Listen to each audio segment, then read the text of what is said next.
তো এখন ওয়াজ মাহফিলগুলোকে বানানো হয়েছে ফিতনার একটা আড্ডা। ওয়াজ হাকিমুল থানভী বলেন ওয়াজ মাহফিল হলো যে মুসলমানদের মধ্যে কি কমি আছে এগুলো চিহ্নিত করে বুঝিয়ে দেওয়া, এই কমিগুলো দূর করো, তুমি আল্লাহর হয়ে যাবে, তুমি জান্নাতি হয়ে যাবে, তুমি ওলি আল্লাহ হয়ে যাবে।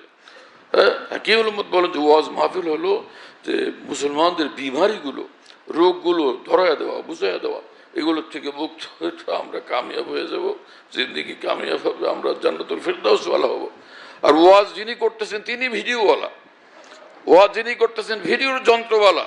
আমি আল্লাহর কসম দিয়ে জিজ্ঞাসা করি যারা ভিডিও করেন এবং ছবি তোলেন, এটা কি এর দ্বারা কি আল্লাহর নৈকট্য বাড়বে এই নিয়ত করছেন? আল্লাহর ভয় বাড়বে এই নিয়ত করছেন? হ্যাঁ, আল্লাহ ও রসুলের নিকট আপনার মর্তবা বাড়বে এই নিয়ত করছেন আপনি? দিনের কোনো খেদমত হচ্ছে, দিনের তারাক্কি হচ্ছে এই নিয়ত করছেন আপনি? কিসের নিয়ত করছেন? দ্বীনি লাইনের কোনো নিয়তি এর মধ্যে নাই, তাহলে কি এটা পুরোটা দুনিয়া? যদি এই ছবি হারাম, ছবি লানতের জিনিস, এই হাদিস নাও থাকতো, অন্তত এটা একটা দুনিয়া, এই দুনিয়ার কারণে এটাকে মাসগালা বানানো কোনো আল্লাহওয়ালার কাছে কিছুতেই হইতে পারে না। আর এই উলামায়ে দ্বীন মাশায়েখ যারা আজকে ছবিকে মোবাইল প্রোফাইলে রাখতেছেন, ছবিকে রাখতেছেন মোবাইল প্রোফাইলের মধ্যে, মোবাইলের মধ্যে আপনার মোবাইল প্রোফাইলে ছবি রাখছেন কোন বরকতের জন্য, কোন নূরের জন্য? আল্লাহর কসম এর কারণে লানত নাজিল হইতে থাকে।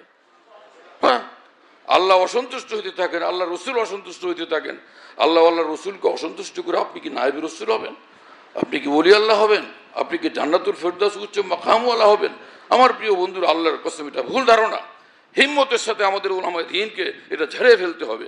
না, আমরা ছবি তুলব না, আমরা ছবি তুলতে দেব না, এবং আমরা কোনোভাবে ভিডিও করব না, ভিডিও করতে দেব না।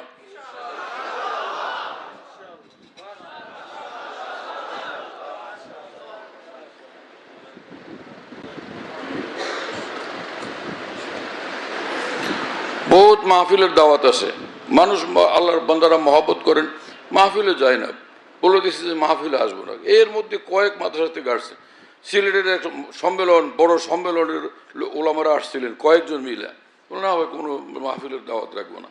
কিশোরগঞ্জ থেকে আসছে, আরো কোথা থেকে আসছে, বললাম কোনো মাহফিলের দাওয়াত রাখবো না। কারণ একজন যদি সে ছবি না তুলে, বাকি 10 জনের ছবি তুলতেছে, ওই স্টেজে কেন যাব? কিসের জন্য যাব? একই মাহফিলের মধ্যে বেদাতিও বয়ান করে, যে সাহাবাদের দুশ্মনরাও বয়ান করে, সাহাবা বিদ্বেষীরাও বয়ান করে, আমাদের ওলামা হকও বয়ান করেন। কি ইমতিয়াজ হলো, কি পার্থক্য হলো? আর আমরা মনে করবো এরা সকলে একই স্টেজের লোক, সব ঠিক আছে। হ্যাঁ, তাহলে দাওয়াত পাইলে সেখানে হাজির হতে হবে। আমাদের আকাবের দ্বীনের তর্জের উপরে আমাদেরকে দ্বীনের খেদমত করতে হবে। সব মুস্তাকিল বিজাত হয়ে যেতেছে, প্রত্যেকে মুস্তাহেদ। আল্লাহর কসম, আকাবের দ্বীন থেকে যে দূরে থাকবে সে দ্বীন থেকে দূরে থাকবে। হাকিমুল থানভী বলছেন নফরুল্লাহ মারকাদাহু, যে নিজেদেরকে তোমরা আকাবের দ্বীনের রঙে রঞ্জিত করো। তোমার রফতার, গুফতার, কিরদার, তোমার কথা, তোমার কাজ, হ্যাঁ না, তোমার আওয়াজ, তোমার উচ্চারণ, তোমার লেবাস পোশাক সব আকাবের তর্জের উপর হওয়া চাই। পুরোটার কথা বলছেন হাকিমুল থানভী। এবং তিনি বলেন যতটুকু আকাবের দ্বীন থেকে ইনহেরাফ হবে, আকাবের দ্বীন থেকে যতটুকু তুমি সরবে দূরে, ততটুকু দ্বীন থেকে তুমি দূরে সরবে। আর আকাবের রঙে যদি অঞ্জিত থাকো, কামেল দ্বীনের উপর তুমি কায়েম থাকবে। সিরাতাল্লাযীনা আনআমতা আলাইহিম, হ্যাঁ, মিনান নাবিয়্যিন ওয়াস সিদ্দীকিন ওয়াশ শুহাদা ওয়াস সালিহিন ওয়া হাসুনা উলাইকা রাফীকা কুনু মা'আস সাদিকিন। মুহসিন মাওলানা শাহ আবরার সাহেব রহমাতুল্লাহ আলাইহি এবং হযরত মাওলানা শাহ মোহাম্মদ আহমদ সাহেব ইলাহাবাদী রহমাতুল্লাহ আলাইহি, ভারতের দুনো বুজুর্গ, নদওয়াতুল উলাম লখনৌতে বিরাট সম্মেলন, সেখানে স্টেজে বসা ছিলেন।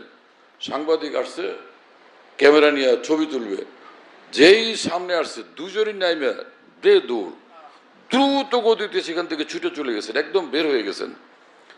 তো ব্যবস্থাপক যারা ছিলেন তাদের কেউ দৌড়ে গিয়া প্রতিষ্ঠানের প্রধান মাওলানা আলী মিয়া নদভী রহমতুল্লাহ আলীকে জানাইছেন যে এইরকম ঘটনা, ওনারা তো চলে গেছেন। মাওলানা আলী মিয়া নদভী রহমতুল্লাহ আলী শুনে তখন বললেন যে यही लोग हैं सच्चे अल्लाह वाले, हाँ, कि गुनाहों को बर्दाश्त नहीं कर सकते। ইনারাই সত্যিকার আল্লাহর ওলি, যে গুনাহকে তারা সহ্য করতে পারেন না। শুনতেছেন প্রিয় বন্ধুরা?